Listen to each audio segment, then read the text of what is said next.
As I said, I've got 40 years experience in the industry. I'm formerly from Cape Town, South Africa. I lived in New Zealand for 20 years and then I came here. Okay? So this course prepares you to be an apprentice and teaches you to be disciplined. So back in the days, they used to call apprenticeship cadetships. You know why? Why? It's because it was so important for people to understand that the cadet, an apprentice, is a disciplined person. You will see the way us oldies conduct ourselves in a very disciplined manner.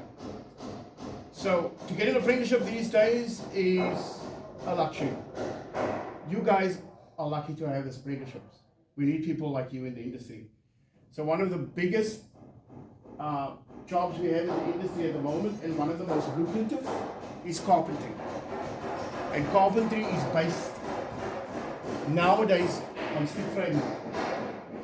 So we build a wall, which is called stick framing, and that wall holds an entire roof up. Okay? So on some of the tables, I've got some books for you, and I want you to have a look at that books. Okay? And you will understand that in the prison, I cannot have internet.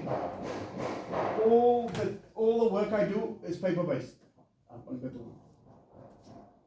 So what I want you to understand is, once you get to your level, you're lucky that you can go onto the internet and do your work. Those blokes cannot. So I just wanted to talk to you about roofs. And if you look at the roof, it is shaped like this. What does this mean? Look at me. A roof is pitched, but you also have a lean-to roof. So I'm going to just quickly talk about that pitch roof at the moment. So the reason why, especially in countries like Australia and across the world and in New Zealand, they have pitch roofs, mostly is because of the high waterfall. Okay? Very few houses in Australia, New Zealand has flat roofs. Why would that be? Because you've got a very high waterfall right here. So they built a lot of them pitched so that it catches the water. Okay? So there's various types of roofs that you get. Okay? So a pitch roof is like that. The reason why it's pitched, because that section there is pitched to the middle. Okay? So a roof is made out of rafters, sections. That's all it is, rafters. This is called rafters. It runs from the left to the right of the house, of the structure. Okay? And the length of it is worked out to each section. Okay? There's so many different types of roofs. Okay?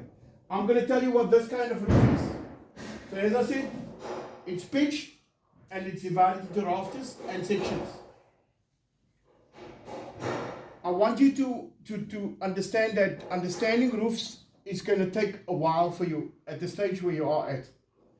Try and take it in such a way that you don't confuse yourself or get overwhelmed with it. It took me a few years to work out exactly what roofs is all about. You're going to do the theory, you're going to do the practical, you're going to get onto top of the roof and you're going to make your own roof. So where are you guys now with your stage? Where are you? Are you at the framing stage? Framing. Framing. So you've started frames, right? Yes. Have you built frames? We're building them now. You're building them now. Excellent. That's it. How do you find that? Pretty good. Pretty good. Is it something that you see yourself doing going forward in life as a carpenter? Yeah. That's it. You've got to really enjoy carpentry. You've got to enjoy carpentry, but you also got to think of making money in carpentry.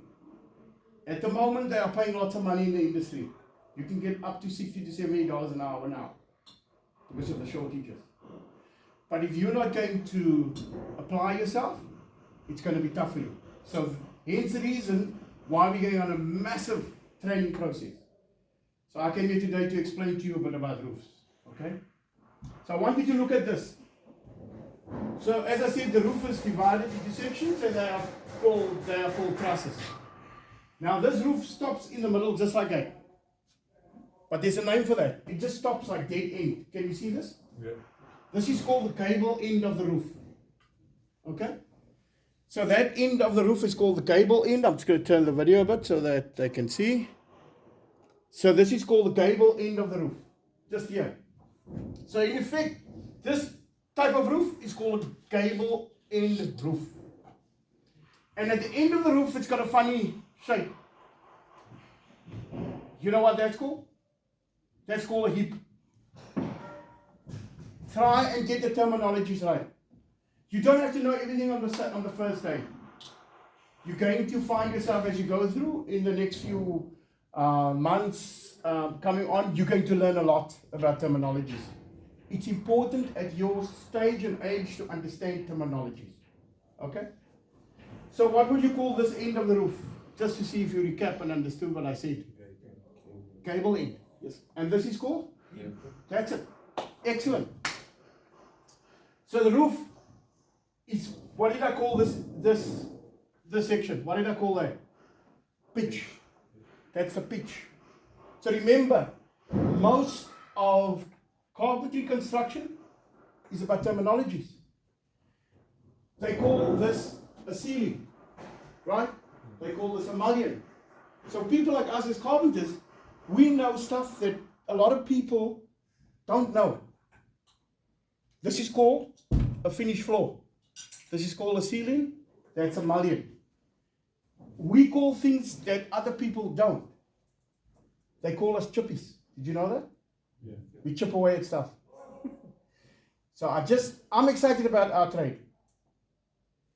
Imagine I ask you to come and teach in a prison. You'll say you're scared.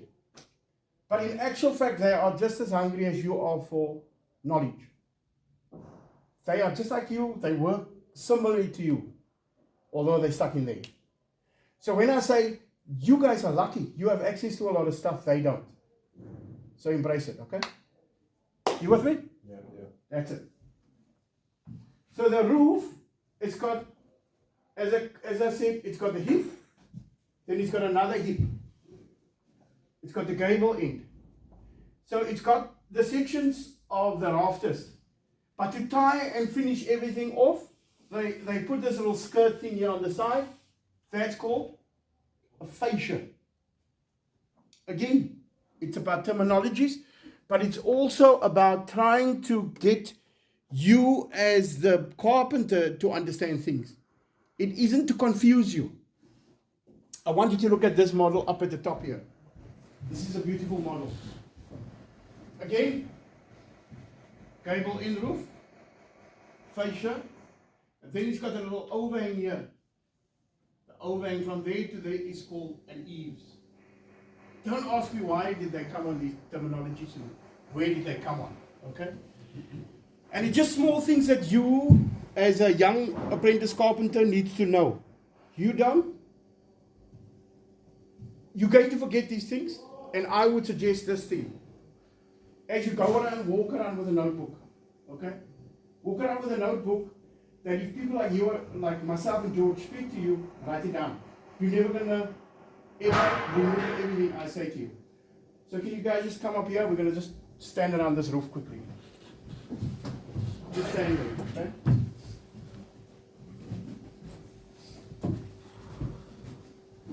So I want you to understand that don't be scared about the roof and don't be scared about what you think in the future or how you're going to build the roof. So when they built these roofs, the old guys used to make them with this section here. So they start off with this roof. This is called the ridge. They build this ridge first, right? So they build the ridge right through. In this case, this roof slope is different because the architecture is different. They just want more light to come through. But in most cases, that ridge, this is a ridge that goes right through. Then they bring the hip down and the other hip down. Now, how do they know the height of this? To determine the height of a roof, they take this, which is the half of this roof, is the run, and they take the pitch, they calculate it, and they get the height. There is a formula to it. We'll talk about that formula later. Every size of a roof is different. It's about the width of the building, of the structure. So it depends the width of the structure, the pitch of the roof, or the height of the roof. That pitch there. That's very important. Also, there's different coverings. You're going to probably tell me, what about the tin roof, or what about a concrete tile roof? A lot of roofs is different because the roofs that they build now is completely different from back in the days. They can now physically build a roof in a factory, bring the trusses on site, and just put the trusses ready-made. But in your earlier years as an apprentice, I would suggest learn how to construct your own roof trusses. So this is a truss from here, over, and at the top, that's a truss. This is a truss, this is a truss. Okay? So as you can see, the truss at the bottom is tied together. Down there. Okay? That's a lower rafter. This is the rafter here, that's a lower rafter. It sits on top of the house. So you've got to understand how these roofs are built. They are pinned here onto the ridge. So as you go through your whole life as an apprentice, you've got to understand that when you're up there and you're building this roof, you're putting these structures in one by one. Are you guys using pin nail guns here? Oh yeah. Jesus Christ. I'm not allowed to use a pass loaders on me. Can you imagine why I can't use a pass loader in the prison? So you've got to understand you're lucky. Try and use as much hammer and nails in your first 6 months and after that. I don't want you not to use the pass loader because it's going to be faster and quicker. Are you using pass loaders on your frames or hammer and nails? Hammer. Bloody great. So do you bring your own hammers along or do they issue your hammers here? You can bring in this one as well. You guys are. Go sit down again. Thank you. Any questions? Ask me anything. You sure? Yeah. So what I want you to understand that apart from the roof in itself, they have what they put onto the roof over the top. If you look at that model up there, you can see they've got almost like 4 batons going across. Okay? These up here is called the purlines. They hold any roof coverings. So roof covering can be either concrete tiles or it can be tin roof. And back in the days they used to have shingles. A shingle was just a flat piece of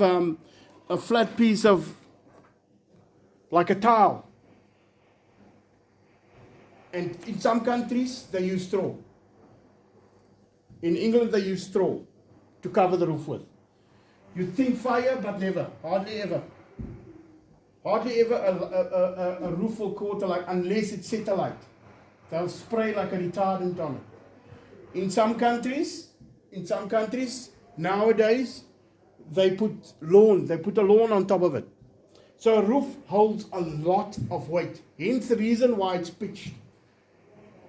You can imagine the amount of energy exerted on this roof. So inside you'll see a lot of roofs have what they call struts. So they strut the roof up to hold the purlines up. Okay? So as you and George go through the process for your next sessions for roofs, after you've learned how to build your frames, you will go to the section where you will build roofs. So George might say to you, we'll build an L-frame house, so meaning the house is going to go this way and then it's going to shape another way. Okay? So what happens is you cannot just build a house, you cannot just build a roof, there must be water running off, and then you're going to learn about things called valleys. I know, boring as it may sound, there's another terminology. A valley is basically coming down like that so that the water can run into the gutters. Okay? So I would like to say to you guys, as you go through the process of learning how to build roofs, I will suggest pay a lot of attention. The reason for that is building roofs is almost like now becoming a specific trade on its own. You get roofers, you get frame makers now, carpenters, and then you get people who just do ceilings, but roofers in themselves make a lot of money too. Okay? Any questions? Cool. I wanted to touch on a few other things for you as well. If you look at the shape of this roof, you can see as the rafters come along, they get smaller. But designed and built this roof didn't have to make these roof purlines on its own. Okay? So when they make a roof, they will pitch it, as I said.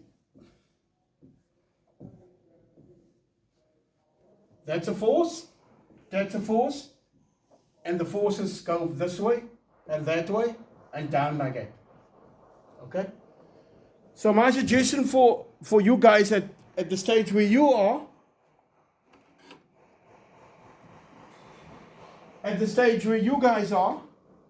you need to learn how to build a rafter. That's a roof truss.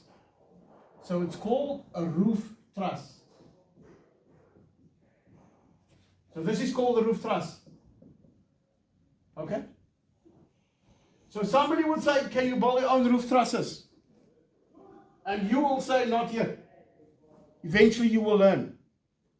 So I will say to you that you must build the house is maybe 5 meters wide. To get that pitch, you will take X times Y. This is the run of the roof. Okay? You will take the run of the roof and you will take the run and the pitch, run and the pitch. You will take X times Y. And then you'll get the height. So in that way you will know how to build your roof truss. Okay? Then you will know what the height is.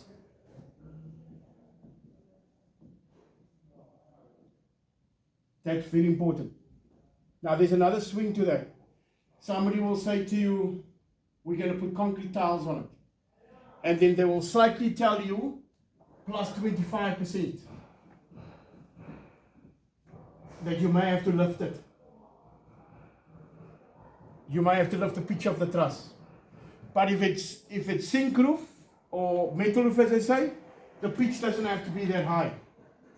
They say you can have a variation of 10%. Plus minus 10%. Why? Tin roof is smoother for the water to run down. Concrete tiles is tougher. If you ever look at concrete tiles, they've got little concrete coming out. The water runs down too slow. And a lot of people complain that the water comes back into their houses off the gutter. So they will say to you, plus 25%. There's the gutter. Have you ever heard of the terminology, they found the guy in the gutters? It means that they found him somewhere in the side of the road in a gutter. But that's also called a gutter. So there's the road, there's the sidewalk, that's a gutter. But this is also a gutter. A gutter is normally here. The water runs in and it runs away. Okay? Yeah. So, in order for you to understand the terminologies as you go on in your career, again, as I say, try your best to get a notebook. Go along, get a notebook, but also go onto the internet. There's a lot of videos now on YouTube with how roofs are assembled and how they are made. The YouTube is full of them. I spend a lot of time. I can show my main YouTube stuff, but I cannot show them any advertisements. And they binge on it because a lot of them are there for a while, so they can't have access to it. And that's how I teach them. Okay? Any more questions? So, gentlemen, I would suggest, as I said, is there any other questions that you'd like to ask me before I wrap up my session? And I give you about 10 minutes just to, I'll stop it now for now.